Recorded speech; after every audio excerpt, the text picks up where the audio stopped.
जिसका उद्धार कहीं नहीं होगा, उसका उद्धार मात्र भागवत की कथा सुनने से होगा। अब तो साहब धीरे धीरे करके कथा आगे बढ़ी। बोले महाराज पर एक बात बताओ, ये 5वां वेद तो हो गया, लेकिन सबसे पहले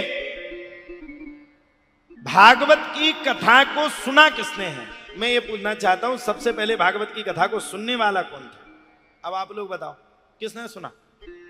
आप लोगों को जान करके हैरानी होगी, सबसे पहले भागवत की कथा सुनने वाले भी बड़े खतरनाक देवता थे, नारद मुनि। बताओ साहब, जो एक पल से ज्यादा, एक क्षण से ज्यादा कहीं टिकते नहीं,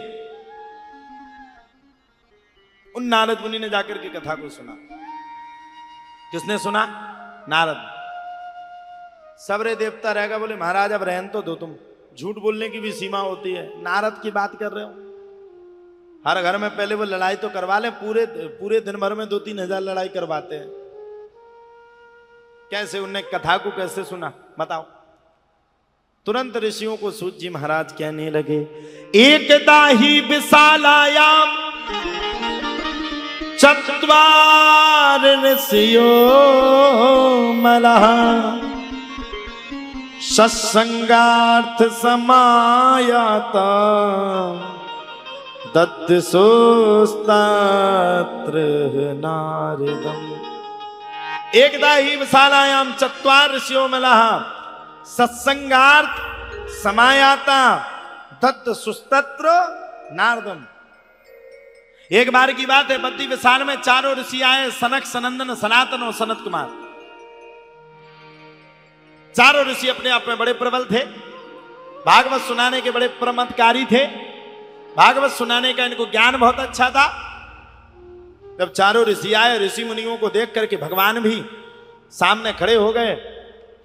4 ऋषियों ने मन में विचार किया कि बद्री विशाल में जाकर के नारद मुनि को पूरी कथा को सुनाएंगे और नारद मुनि भागवत की कथा को सुनेंगे। सामने देखा,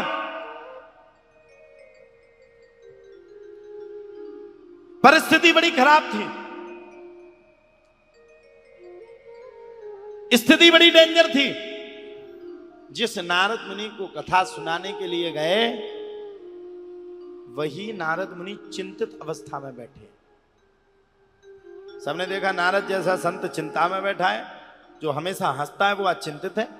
ध्यान रखना, संत अगर जीवन में चिंता करता है वो अपने लिए नहीं करता। हम लोग चिल्लाते हैं सनातन सनातन सनातन, क्यों चिल्लाते हैं? हमें क्या करना? अच्छा आप लोग बताओ क्या करना? हमारा कौन सा पेट भर रहा है? और कौन सा सनातन चिल्लाने से कोई जाकर के हमें कुछ देगा? कितना विरोध झेलते हैं, लोगों से लड़ते हैं, झगड़ते हैं, लोगों के टारगेट पे आते, दूसरे लोगों के से जाकर के छाती लगा करके लड़ते हैं अपने धर्म के लिए। क्यों? क्योंकि सनातन के पीछे हमारी आने वाली भारत की युवा पीढ़ी है। इस सनातन के पीछे हमारे आने वाले युग हैं, और इस सनातन के पीछे हमारे भारत के एक एक बच्चे सुरक्षित रहें। हमारे भारत को भी बांग्लादेश जैसी स्थिति में ना आना पड़े।